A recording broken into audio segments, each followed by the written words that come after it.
ازيكم يا حلوين؟ انا شيري. النهارده الفيديو هيكون عن ازاي اتخلصت من اسوأ عادات في حياتي. في عادات انا ما كنتش راضية عنها بصراحة الفترة الاخيرة في حياتي، او خليني اقول العادات اللي انا قدرت ان انا اتخلص منها، لان في حاجات كده مش لطيفة يعني شغالة عليها برضو، يعني ان انا اتخلص منها. بس ايه، هبقى اكلمكم لما اتخلص منها، بكلمكم عنها في فيديو تاني. الاتنين العادات دول، اول عادة فيهم هيكون عن التسوق. الشوبينج او التسوق، هو انا مش اتخلصت منها تماما، لا، انا اتخلصت من فكرة ادمان التسوق، مش العادة نفسها، مش التسوق نفسه. يعني ايه؟ يعني انا كان عندي ادمان لفكرة الشوبينج، مش فكرة ان انا بعمله بالشكل الطبيعي او العادي. ومش بتكلم حتى عن حاجات أساسية، بس هفهمكم الموضوع ده يعني واحنا بنتكلم انا قصدي ايه.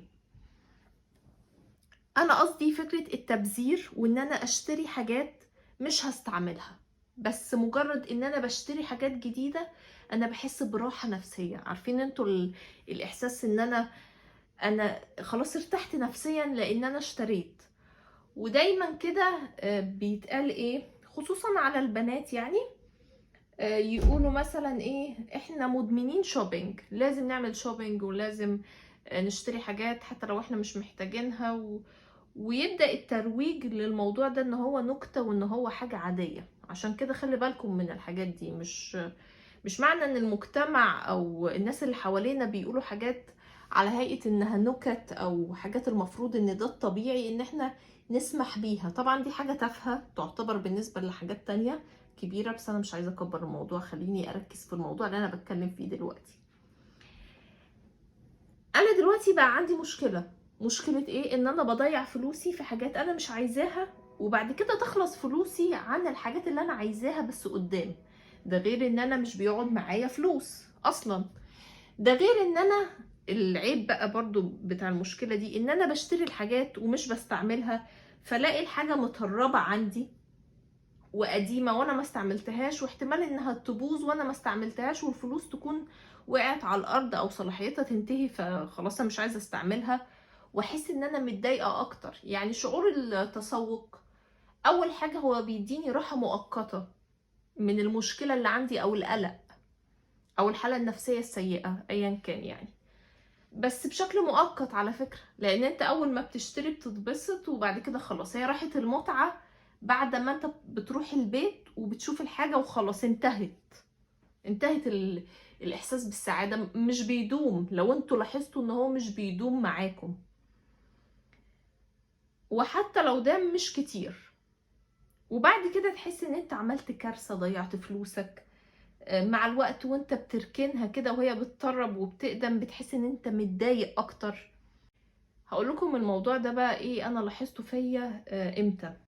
كنت حاسه ان انا مخنوقه شويه، فقلت اكتب الشوبينج ليست بتاعتي عن الحاجات، المنتجات والحاجات اللي انا عايزه اجيبها. فلقيت نفسي بكتب حاجات هي كانت عندي، او هي مش كانت، هي عندي بس انا مش بستعملها، بس بكتبها تاني.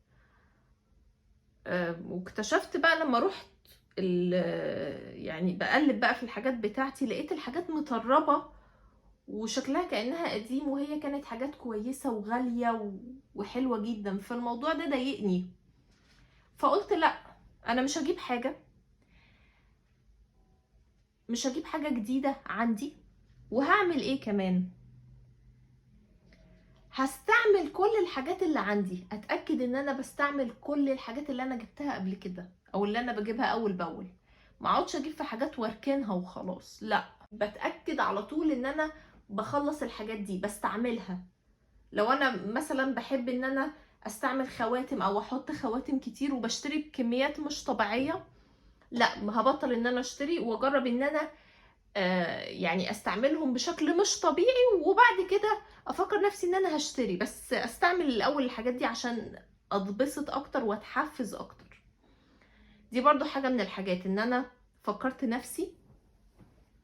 هندخل بقى على حل المشكلة. ان انا برضو فكرت نفسي ايه، ان الحاجات دي لازم استعملها اللي عندي، ويعني وابوظها استعمال، اهلكها استعمال، وبعد كده هجيب حاجات تانية جديدة. في بقى حاجة مهمة جدا، ان انا احل الاصل بتاع المشكلة. هو انا عندي ليه ادمان تسوق اصلا؟ ليه عندي ادمان للشوبينج؟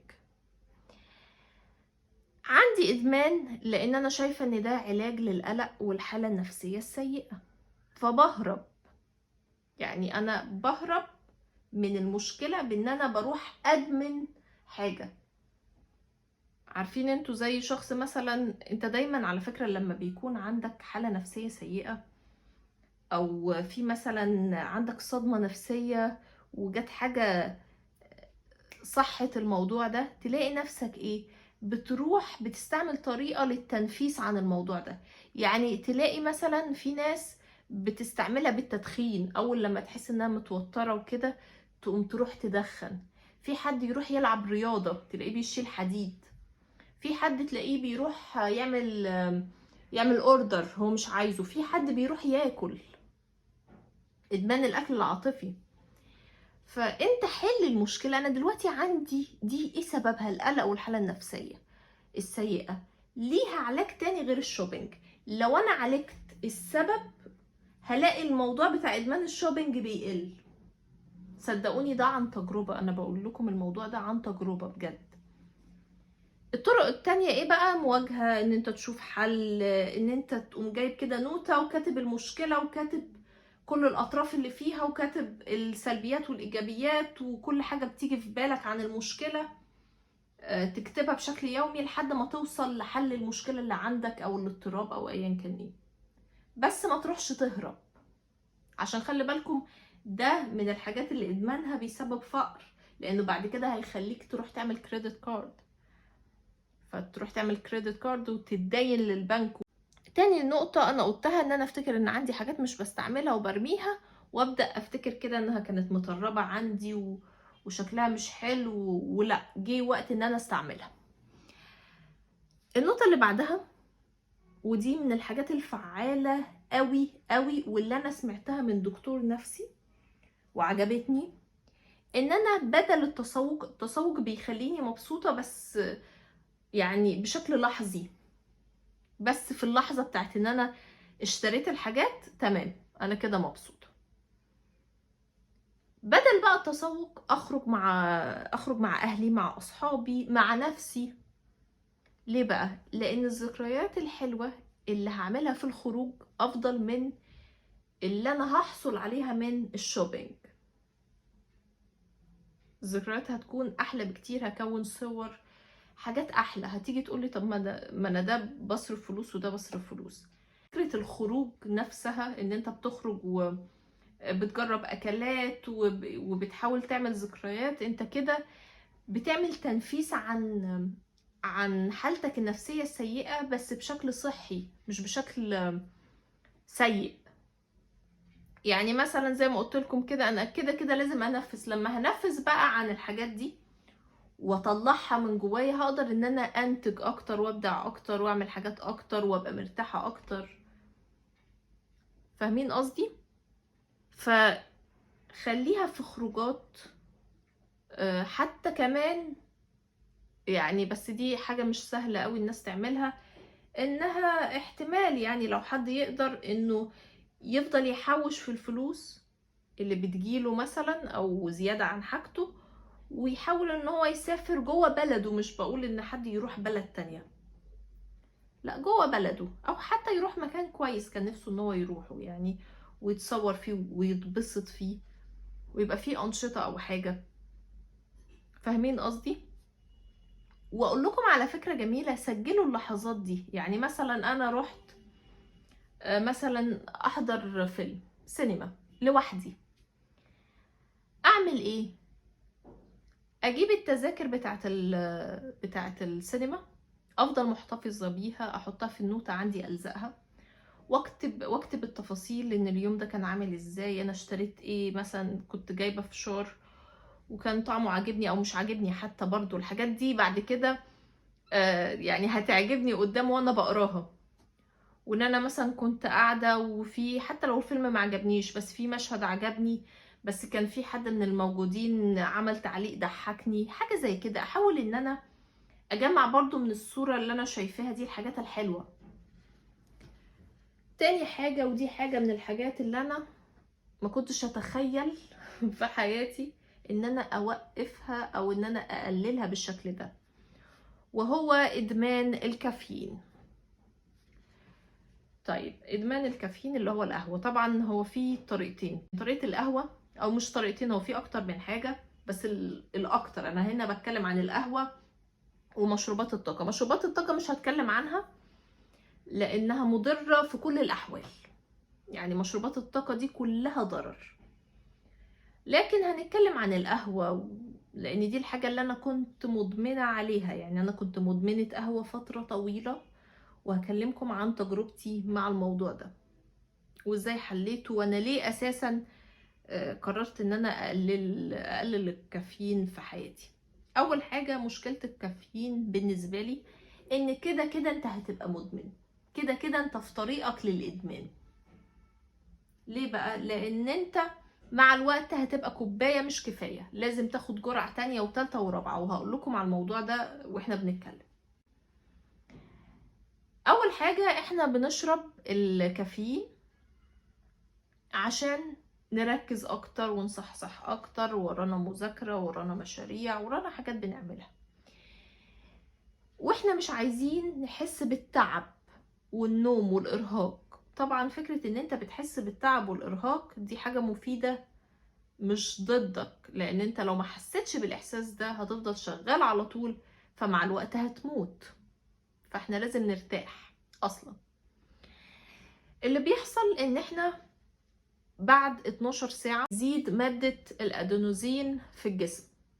المادة دي هي المسؤولة عن انها تخليك عايز تنام. يعني الكافيين بيمنع المادة دي توصل لمستقبلات المخ، فعشان كده انت بتحس بالنشاط، لان الكافيين بيمنعها، بيخليك على طول بتفوق على طول كده منتعش. بتفضل انت ايه، انا مثلا متعودة اخد كوباية قهوة في اليوم، الاقي نفسي مادة الادينوزين تزيد في مخي، فتبدأ تخليني عايزة انام، مش قادرة اركز. فلا، انا عايزة اركز، فابدأ اشرب كوباية تانية. يعني كوباية واحدة مش كفاية. ليه؟ لان المادة دي نفسها بتزيد، المادة المسؤولة عن انها تخليني احس ان انا عايزة انام وارتاح. فانا افضل اشرب وهي بتزيد، واشرب وهي بتقعد تزيد. المعركة بتاعت الكافيين كراش. فبعدها انت هتفضل تشرب وتشرب لحد ما المادة دي تفضل تزيد وتزيد اكتر. طبعا هي في الاخر انت مش هتفضل طول حياتك بتشرب قهوة، اكيد هتبطل. فايه اللي هيحصل؟ ان المادة دي هتزيد بشكل كبير، فانت هتنام. يعني انا لو ما كنتش بشرب قهوة بكمية كبيرة، المادة مش هتبقى موجودة بشكل كبير. هو القهوة مش بتخلي المادة دي تختفي، يعني لا، هي فكرة بس انها بتتعطل. بالظبط زي ما تكون عندك مشكلة كبيرة في حياتك وانت عمال تهرب منها، تأجل يوم ورا يوم ورا يوم. هي المشكلة بتقل وانت بتهرب؟ لا، هي بتزيد، النتائج بتاعتها بتزيد. المشكلة بتاعت المشكلة، يعني الهروب مش حل المشكلة.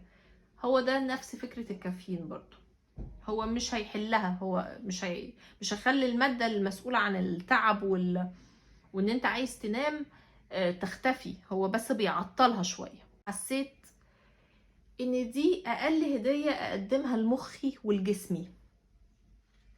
انا بصراحة بصيت على الموضوع ده على المدى البعيد، اكتشفت ان ادمان الكافيين ليه اضرار، والفوائد بتاعته اقل من الحاجات الكويسة اللي بيعملها. طبعا انا مش بقول ان انا منعته تماما، بس انا وصلت لدرجة ان انا بشرب كوباية مثلا في اليوم او كل يومين. انا كنت بشرب بكميات كبيرة يعني، فدي كانت انجاز كبير. اللي حصل معايا ايه؟ اللي حصل معايا صداع رهيب حصل لي الفترة الأخيرة، عشان كده أنا كمان ما كنتش عارفة أصور. حصل لي صداع شديد قوي، جالي صداع شديد قوي. الكافيين بيزود ضربات القلب، وممكن ان هو كمان يعمل امراض في القلب، ده غير القلق والتوتر. طيب حد هيجي يقول لي موضوع القلق والتوتر، احنا طول عمرنا عايشين في قلق وتوتر. احنا طول عمرنا عايشين في قلق وتوتر، صح، يعني ده كلام صح. القلق والتوتر مع حاجة بتسبب قلق وتوتر، يعني حاجة كده كده مشكلة بتحصل لي بتسبب لي قلق، وانا بزود عليها بالكافيين اللي بيزود لي القلق والتوتر، ده معناه ان انا بقول لجسمي خلاص مفيش مشكلة ان انا يحصل لي ضغط عالي، لان الضغط العالي بيجي نتيجة القلق والتوتر المستمر على طول، والكافيين بيعمل كده، بيسبب لك القلق والتوتر. غير الصداع اللي انا كلمتكم عنه من شوية وضربات القلب السريعة. طبعا هو في كمان حاجة ان انت كنت قريتها، ان لو حد برضو عنده مشكلة في حصوات كلى او حاجة، القهوة الكتير بتبقى مش انسب حاجة. مرضى القولون برضو الموضوع لازم يخلي بالهم من الموضوع ده، الناس اللي عندها برضو بعض الامراض والمشاكل يعني. دي حاجة انا مش هتكلم عنها لان ده مش فيديو علمي، انا بكلمكم بشكل مبسط عن حاجة كانت عندي. انتوا بقى عايزين تتعمقوا في الموضوع ده براحتكم، يعني في فيديوهات كتير لدكاترة بيتكلموا عن الموضوع ده بشكل مفصل. طيب ايه الحل؟ احنا عايزين حلول منطقية، يعني انا ما ينفعش اكون بشرب 7 و6 وتيجي تقولي لي ما فيش كافيين ومش عارفة ايه، لا. انا عايزة حلول منطقية، انا هقول لكم الحلول المنطقية واللي نفعت معايا انا. بس عايزة اقول لكم على حاجة قبل ما اتكلم عن الحلول. انا بعد ما قللت الكافيين جودة نومي اتحسنت، انا بقيت بعرف انام بالليل وبنام نوم عميق، مش بس ان انا بنام، لا، حاسه بنوم عميق، لان الكافيين كتره بيقلل النوم العميق. طبعا الموضوع ده لو عايزين تقروا عنه او تشوفوا فيديوهات، في ناس اتكلمت عن الموضوع ده بالتفصيل. جودة النوم مش دايما ليها علاقة بساعات النوم، او جودة النوم مش معناها ان انت، يعني لو انت بتنام 8 او 9 ساعات مش معناها ان جودة نومك كويسة. هي على حسب الكافيين وعلى حسب حاجات تانية، وعلى حسب انت بتنام كمان الساعة كام. يعني بتنام، قصدي لو انت بتنام الصبح فهنا جودة النوم ايه، ما هنا. فالموضوع بتاع جودة النوم ده فرق معايا، ان انا بقيت بصحى مركزة اكتر، بقيت احساس التعب والارهاق قل كتير، والتوتر قل كتير، وضربات القلب ما بقتش بتزيد، وما بقاش بيجيلي الصداع كتير. طيب الصداع عموما كان بيجيلي على خفيف طول اليوم بسبب الكافيين الكتير، وزي ما قلت لكم جالي الشديد قوي بسبب لما بطلت فجأة الكافيين، بس هو جالي يومين بس. طيب ايه الحل؟ الحل هو التدريج، يعني بشرب 7 ابدا اشرب 6 ابدا اشرب 5 اشرب 4 وهكذا، مش هاجي في مرة واحدة اوقف الدنيا تماما، عشان ما اخدش الاثار السلبية تبقى شديدة وعنيفة قوي والاقي نفسي مش قادرة فارجع تاني اشرب، فكده كأني ما بعملش حاجة. لا، التدريج. في بقى حاجة تانية، هكون معاكم واقعية، انا قلت لكم ان انا هقول لكم حلول واقعية زي ما دايما بعمل. يعني انا للأسف يعني هضطر ان انا اشربها كتير لو انا عندي ضغط حاجات. اعمل ايه في اولويات؟ يعني انا عندي دراسة ويعني وهبدأ احضر لشغل وحاجات، الموضوع بياخد مني مجهود، يعني فكرة ان انا اعمل مشروع وان انا اقعد اذاكر وان انا مثلا كمان بصور فالموضوع مش سهل. فلو انا عندي ضغط حاجات كتير بس في فترة قصيرة هرجع تاني اشرب كافيين وهبدأ اقلله بعدها تاني. دي اول حاجة. تاني حاجة، انا وصلت لمرحلة كوباية في اليوم، واحتمال كمان انها ما تتشربش. فيعني لو انتوا فاكرين ان انتوا يستحيل تبطلوا كافيين، انا بقول لكم اهو جايه لكم من المستقبل، لا هتقدروا. لان انا كنت فاكره زيكم. كمان ابتديت اشرب ميه كتير.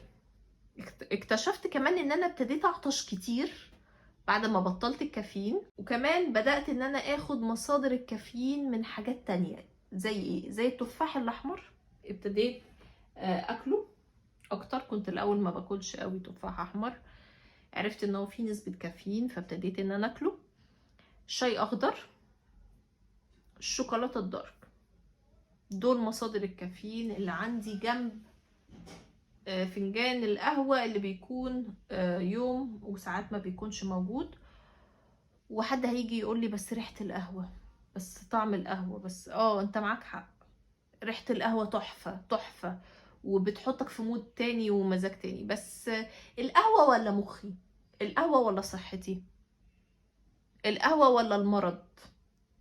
انا مش بخوفكم، مش عايزاكم تخافوا، مش بقولكم ان دي اسوأ حاجة هتحصل عشان حد يجي يقول لي انت كبرتي الموضوع.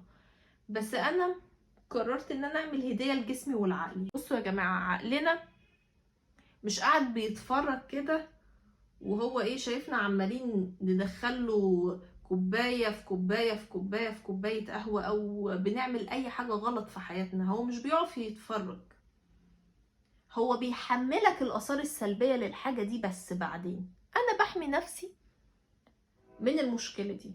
بتكلم عنها ليه؟ عشان أنبهكم، احتمال يكون حد كان زيي، فدي هتكون فرصة كويسة. وصدقوني يا جماعة، أنا بقول لكم أهو بجد، أنا ابتديت أحس إن إحساسي بالإرهاق والتعب قل بكتير بعد ما بطلت قهوة.